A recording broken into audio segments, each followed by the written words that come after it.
Hey there, this is Steve. I thought I'd talk again about a basic frailing technique. Once again, frailing is different than the three-finger style. I don't do the three-finger style so well. It's pretty, but it's not the style I play. I play clawhammer or frailing. It's synonymous, really.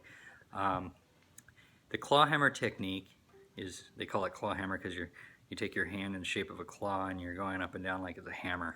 That's pretty much it. It's also known as frailing. So with frailing, you take that middle fingernail, that's your guitar pick, and it only ever goes down, ever, never up, always down. And so you do three things when you frail. You strike one string down, and then you strum all the strings down, and then you pop up that fifth string with the thumb. And you put it together in the beat of 1, 2, and 3, 4, and 1, 2, and 3, 4, and sometimes it's called bum diddy, bum diddy, bum diddy, bum diddy, boom chaka, whatever works for you to memorize. But the underlying beat is 1, 2, and 3, 4, and 1, 2, and 3, 4, and so it's 1, 2, and 3, 4.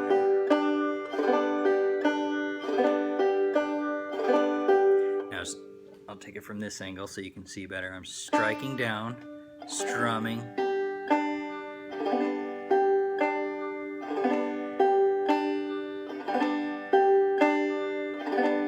You see how very little effort is taken? There's no up strike, it's always down.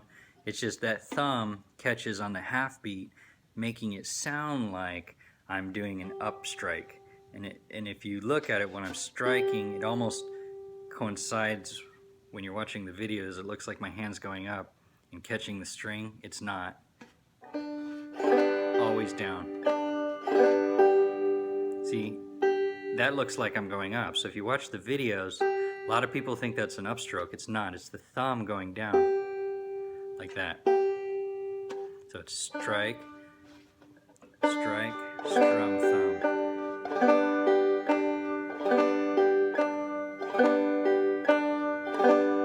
Very easy. It takes a little coordination at first, and I heard it said well once that if you practice 15 minutes a day for an entire month, after that month you're going to have this down in your sleep and you're never going to forget how to do it.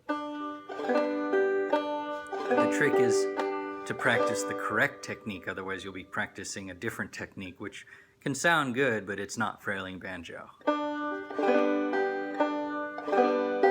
Now you don't have to just hit that first string. You can hit a second string or the third string or the fourth string, and you can alternate them. So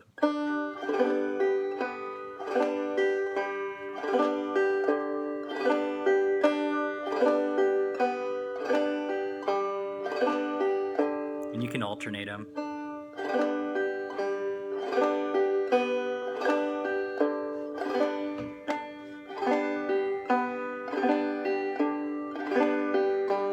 You can pick out any kind of pattern that you want, and it creates a sort of melody. You play it a little faster, it actually starts to sound like a song.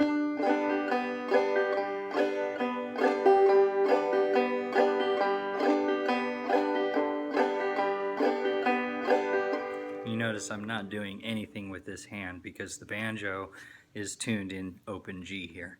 So everything I'm playing is in the key of G. I'm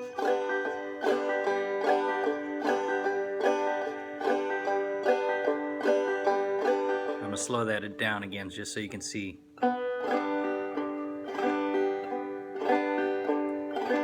Always a downward stroke. Strike, strum, thumb, strike, strum, thumb.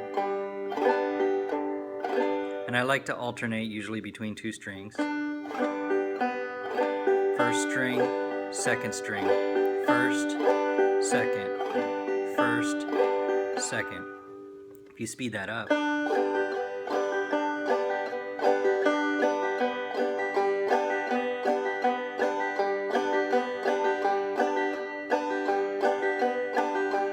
and it sounds like an engine, a washing machine, and that's because a banjo is really a rhythm instrument. You play a melody with it, but underlying it's really there for rhythm. Now if you start, you can change your chords. And if you're just learning banjo, I say learn the easy ones first. You got your free chord, it's in the key of G, no hands. Take one finger, slide it up to the 5th fret, that's the C chord. Now you're back in G. Slide it up to the 7th fret, that's D, C, D, and then G. And those 3 chords, they call those the country chords. Those are the basic chords that are in most folk songs or country songs. And you can play thousands of songs with just those 3 chords. And I'll show you. You take that basic Frailing, and then you play C chord. Back to G, then D. So C.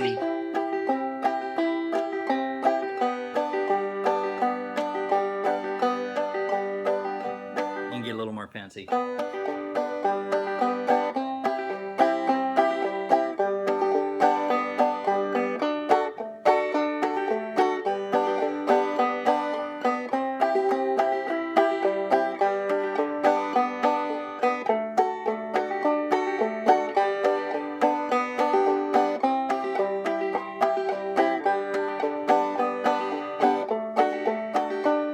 And those are just the 1-finger chords. I'm not doing anything else. G, C, D, G. And that's it. It's really, really simple. So just a reminder, I'm striking down, down, down. Strike, strum, thumb, strum.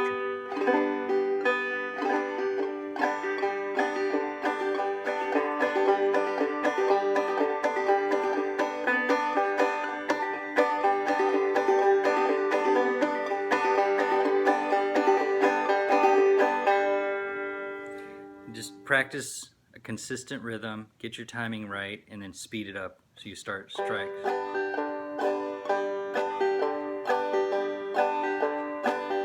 And then when you get better, play it a little faster. The important thing is that you're playing at a consistent rhythm.